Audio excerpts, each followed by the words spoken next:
अ ने आणि ब ने, अ आणि ब,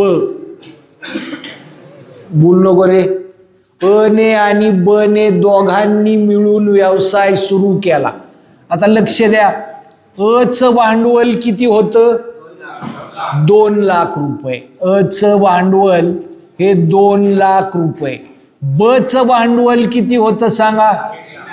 1,50,000 रुपये. हे 1,50,000 रुपये ह्या दोघांनी मिळून व्यवसाय सुरू केला. आणि ह्यांनी व्यवसाय सुरू केल्यानंतर किती दिवसांनी क व्यवसायात आला?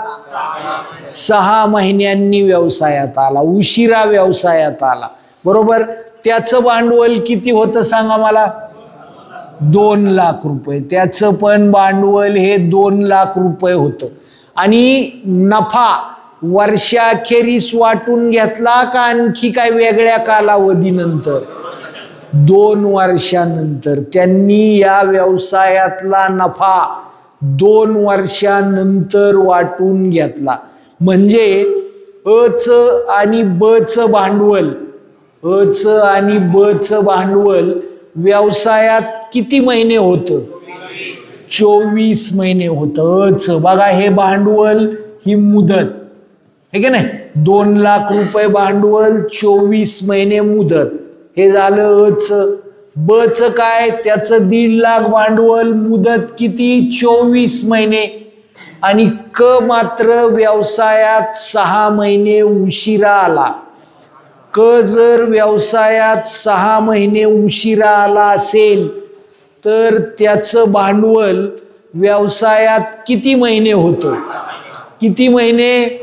18 महिने. हे क चं 2 लाख रुपये भांडवल व्यवसायात 18 महिने इतकं होतं.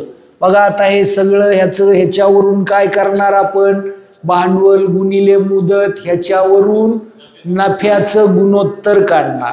बघा आता हे किती शून्य आहेत रे? इथं 4 आहेत. काय हे 4, हितले 4 आणि हितले 4. हे 0. म्हणजे प्रत्येक ठिकाणी आपण 10,000 ने भागलं असा त्याचा अर्थ. आता अजून कशाने भाग जाईल? 5 ने. 5 चोक 20 हे की नाही. अजून कशाने जाईल? 5 त्रिक 15. अजून कशाने जाईल? 5 चोक 20 आणि हे 18. ठीक आहे. बघा आता आणखी कशाने जाईल? 6 ने जाईल. 4 सख्ख 24 ठीक आहे ना. 4 सख्ख 24 बरोबर का? हा, 6 ने जाईल. बरोबर आहे. 6 ने भाग लावायचा आपल्याला. 6 ने जाईल इथं सगळ्याला.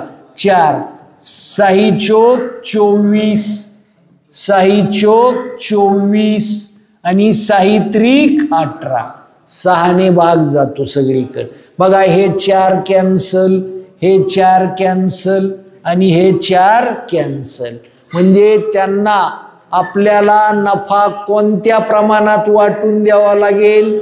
4/3. 4/3.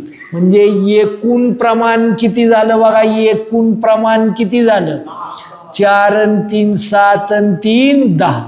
आता आपल्याला कुणाचा नफा शोधायचा आहे मला सांगा? ब चा नफा.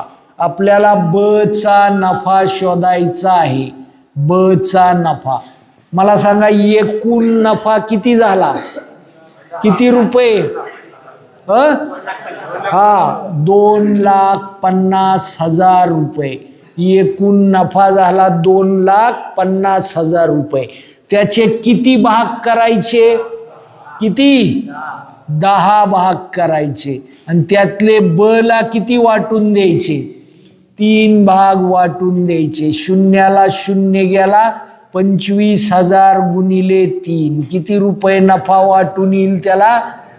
75,000 रुपये इतका नफा त्याला वाटून येईल.